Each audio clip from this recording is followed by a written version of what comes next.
शाक्य मुनि, शाक्य मुनि।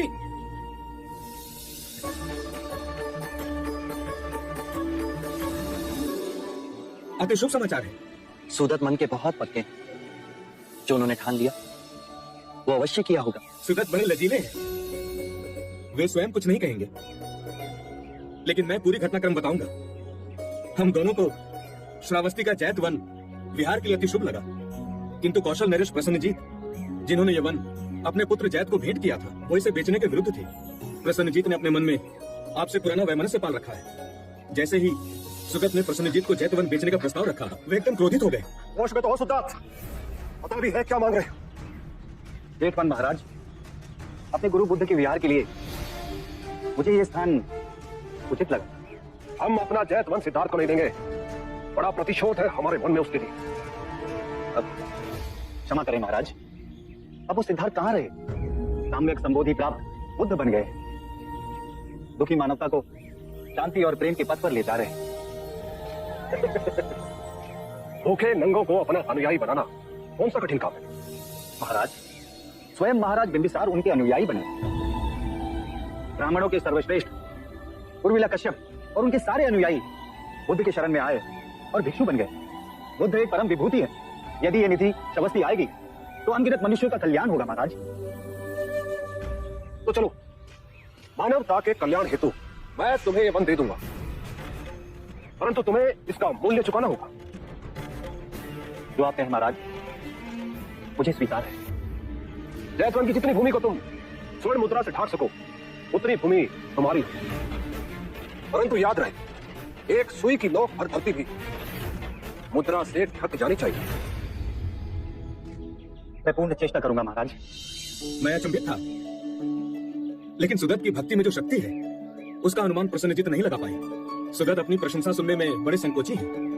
इन्होंने अपने कोष की सारी मुद्राएं बैलगाड़ियों में लगवाकर जैत वन की धरती के हर कोने को पूरी तरह से ढाक दिया, और जब सब धन व्यय हो गया तो सुगत की जो बची संपत्ति थी उसे बेचकर और स्वर्ण मुद्राएं खरीदी और उससे हर एक कोने को ढाक दिया।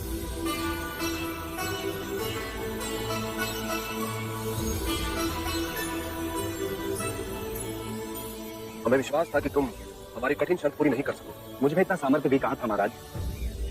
ये तो बुद्ध की कृपा है कि मैं अपने दिए हुए वचन को पूर्ण कर सका। सिद्धार्थ से तुम इतने प्रभावित हुए सिद्धार्थ कि जीवन की पूंजी अपनी सारी कमाई दांव पे लगा दी। सिद्धार्थ नहीं रहे वो, हम असंख्य सोए हुए मनुष्यों में केवल एक ही है जो जाग गया है, बुद्ध बन गया है। बुद्ध के जहां जहां चरण पड़ेंगे वो धरती पावन हो जाएगी, तीर्थ बन जाएगी।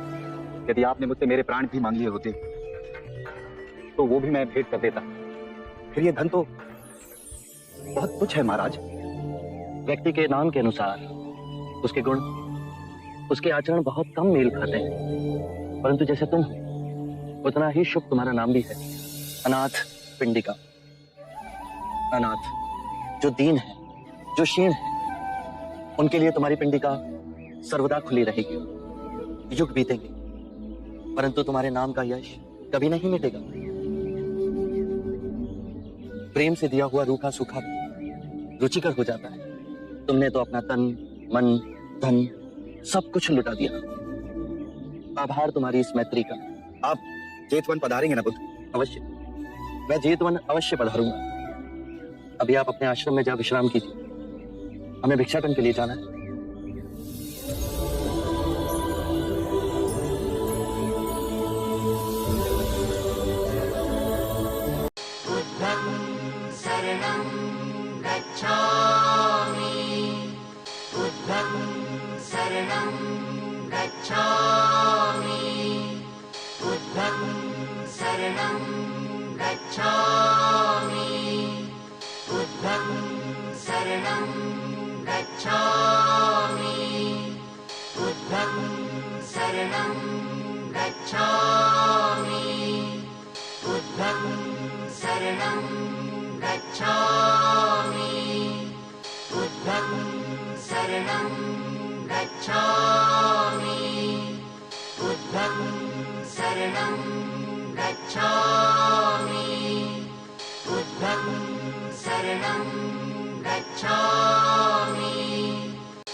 शरणं गच्छामि।